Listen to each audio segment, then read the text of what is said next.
పులివెందుల జెడ్పీటీసీకి రేపు ఎన్నికలు జరగబోతూ ఉన్నాయి. అక్కడ బూత్ ఆక్రమణల కోసం పాలకపక్ష తెలుగుదేశం పార్టీ రకరకాల ఎత్తుగడలేస్తూ ఉంది. చివరికి దొమ్మికి కూడా పాల్పడాలి అని చెప్పి వైసీపీ ఫస్ట్ నుంచి ఆరోపిస్తుంది. దానికి తగ్గట్టుగానే అక్కడ పోలీసులు, ఎన్నికల అధికారుల వ్యవహార శైలి కూడా ఉంటూ వస్తూ ఉంది.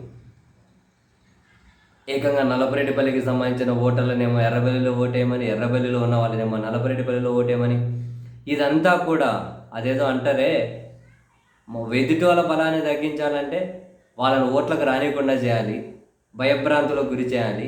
ఎంత తగ్గినా కూడా మనకు ప్లస్సే కదా. మనకు పడవు, వైసీపీకి పడితే ఆ బెల్ట్ అంతా.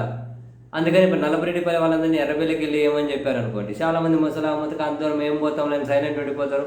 మధ్యలో ఇంకేమైనా గొడవలు జరుగుతున్నాయి అది ఇది అంటే ఎందుకులే అని చెప్పి దూరంగా ఉంటారు కొందరు. ఇటువంటి ఎత్తుగడలు వైసీపీ ప్రధానంగా వీటినే ట్రిగర్ చేస్తూ ఉంది. And at the same time వందల మంది వైసీపీ కార్యకర్తలను, నాయకులను బైండ్ ఓవర్ ఎక్కడికక్కడ బంధించేస్తూ ఉన్నారు. పోలీసులు స్టేషన్లలోనే పెట్టుకుంటూ ఉన్నారు. ఊరికి ఒకరితో ఒకరికి 2, 3, 4, 10 మంది చొప్పున కూడా పోలీసులు వాళ్ళ దగ్గరే బందీగా పెట్టుకున్నారని చెప్పి వైసీపీ దానికి సంబంధించిన సాక్ష్యాలు కూడా చూపెడుతూ ఉంది. ఈ క్రమంలో తాజాగా ఒక అత్యవసర లంచ్ మోషన్ పిటిషన్ దాఖలు చేసింది వైసీపీ హైకోర్టులో. ఇప్పుడు మధ్యాహ్నం తర్వాత అది విచారణకు వస్తుంది.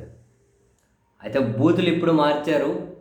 అలా కాకుండా ఇంతకుముందు బూతులు ఏవైతే ఉంటాయో నామినేషన్ల ప్రక్రియ ప్రారంభమైనప్పుడు అవే బూతులు కొనసాగే విధంగా, అవే బూతులు కొనసాగి ఓటు హక్కు వినియోగించుకునే విధంగా ఎలక్షన్ కమిషన్కి ఆదేశాలు ఇవ్వండి అని చెప్పి వైసీపీ లంచ్ మోషన్ పిటిషన్ వేసింది. సరే, వాళ్ళు న్యాయస్థానం ఏవైనా న్యాయం చేస్తుందని చెప్పి పిటిషన్ వేసినట్టున్నారు.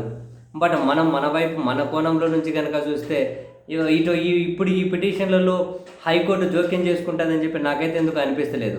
కాదు అంటే స్వేచ్ఛగా ఎన్నికలు జరిపించండి, శాంతియుతంగా ఎన్నికలు జరిపించండి, నిష్పక్షపాతంగా ఎన్నికలు జరిపించండి అని చెబుతారు అంతే. మొన్న పిటిషన్లు వేసిన వాటికి ఇప్పుడు ఏం చేస్తాం, ఎన్నికల ప్రక్రియ ప్రారంభం అయిపోయింది కదా అన్నారు హైకోర్టు.